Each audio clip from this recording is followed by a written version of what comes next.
Hi everyone, this evening I'm playing Antietam, American Civil War from Worthington. We've got the Union and Confederates set up. The Union are attacking, the Confederates are defending Antietam itself, plus a couple of other victory points. And the game itself will take probably, it's like a 24 turn, but the turns take really quick, and it's unusual to get through all 24 from experience. What I'll do is I'll play a couple of turns and then do a short video. The Confederates do have a couple of reserves that will come on at some point in the battle. I just need to check. I've played this scenario before. It was a victory to the Union. We'll see how we fare tonight. After the first couple of turns, the Union are making some progress on the Confederate defensive positions, but because the Confederates are already in quite good defensive positions, the Union are having quite a hard time of it, and they've already eliminated one unit of infantry here, predominantly caused by this charging unit of cavalry. However, they did get some revenge, and before their demise, did suffer a casualty. I think what we need to do with the Union is pound them with the cannon. I think there's a danger that the Union are just going to march straight into this defensive fire and get eliminated as they approach. So we're going to use these. The Union are going to use these cannon units that they have here and here, and are going to start pounding them with their cannon, and we'll see what result that can have. The same they're slightly off board at the minute. The very top north, this side of the map. The Union have some cannon there as well, so they could be making some progress here. We'll just see what dice we got. In fairness, the die rolls did not go in the Union's favour at all. They actually tried to inflict some casualties on this unit here in these woods, and just got really bad dice roll. Whereas the Confederates got a really good dice roll, so there's that to contend with. We'll do a couple more turns. So in those couple of turns, the Union did exactly what they said, and they have used their artillery, used their cannon to quite good effect on the Confederates that were in this woods here. And in doing so, were able to score 2 victory points. They also defeated the Confederate cavalry unit. So they're making quite good progress. The Confederates have moved up into this defensive position here. They do have some artillery just slightly off camera here, and the Union is starting to move these units here, ready to engage these Confederate in this. I think it's a sunken road from memory. At the minute it feels technically the victory points are slightly in the Union favour, and there's an easy victory point there for the Union. However, the Confederates still are in a very good defensive position, especially this area here. So, looking forward to the next couple of turns. So now, the Union are making good on attacking this sunken road.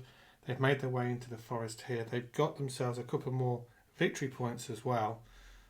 But there's some this unit here is looking very delicate. I think the victory points are 4 to the Union and 1 to the Confederacy. Just off the camera, I've moved the Union artillery to be able to start firing into the hills that the Confederacy have got as defensive positions. So I think the next couple of turns are going to be quite eventful as to the shape of the battle. I think it could go either way. Even though the Union have more victory points, the Confederacy are in still good defensive positions and can lay down quite a lot of musket fire and artillery fire as the Union try and swamp them and take those objectives there. And in those turns, the Union are making good headway on this sunken road. They were able, just by the die roll, to capture this hex here and take it. The Confederates still holding on. Confederates have done some damage to the Union though. In particular, this unit here suffered badly. But the victory points are definitely swinging more and more in the favour of the Union. They only have one more victory point to get as they make good on their way to the objective there. They don't have to take the objective to win this. They can win this by simply eliminating one more unit, which would look, this artillery unit on its own here probably looks slightly precarious. Also just off board, just right at the top there, the Union have been exchanging some fire with the Confederates, even Stevens really over there. Both sides laying down some fire against each other. So I think that was quite a decisive turn. It's definitely swung more in the Union favour. So the next couple of turns, I think, will probably clinch it. I feel, and I think it's a pretty foregone conclusion that the Union will win. But we'll roll the dice and see what happens. So we're going to call it there. And not surprisingly, the Union were able to defeat the last unit that they needed for the victory points. So just to recap, the Union really did well pushing this side of the map, driving the Confederacy out, taking the defensive positions, and especially taking the defensive positions on this sunken road here. And this side of the board, not too much action, a bit of exchanging of musketry fire and cannon, sort of even Stevens really, but because the Union did so well here, they were able to take their objective here, we'll say, for the sake of the scenario.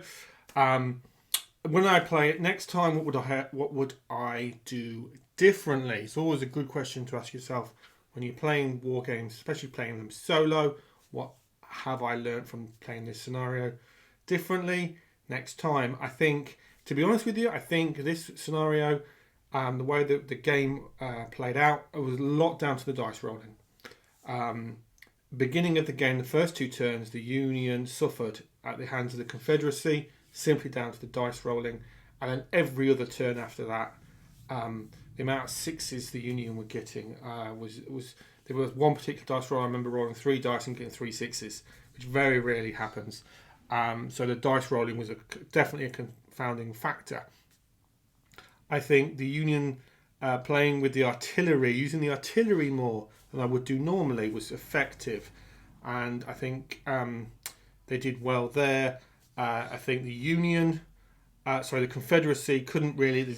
There was an artillery unit down here that didn't do anything, so probably should have moved that up into a better defensive position. Should have responded better to the Union action. A really enjoyable game. Plays quick. Takes a little while to set up actually, because you've got to put all the blocks. I mean, it's not a traditional block war game, but all the wooden blocks, we'll call them. Takes a little while to set all those up, but actually plays really quick. You're comfortably playing this in an hour, no problem at all. So a fairly brisk war game for this evening, which of course has its place in the hobby. Really enjoyed this.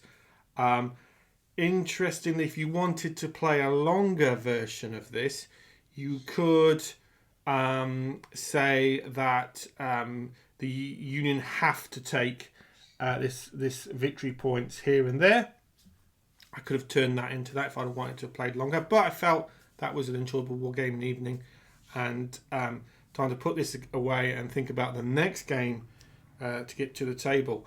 So yeah, really enjoyed that. Hope that was good. If you have played this scenario or was interested in how it played out for you, please give any comments in the comments section, and thank you for watching as always.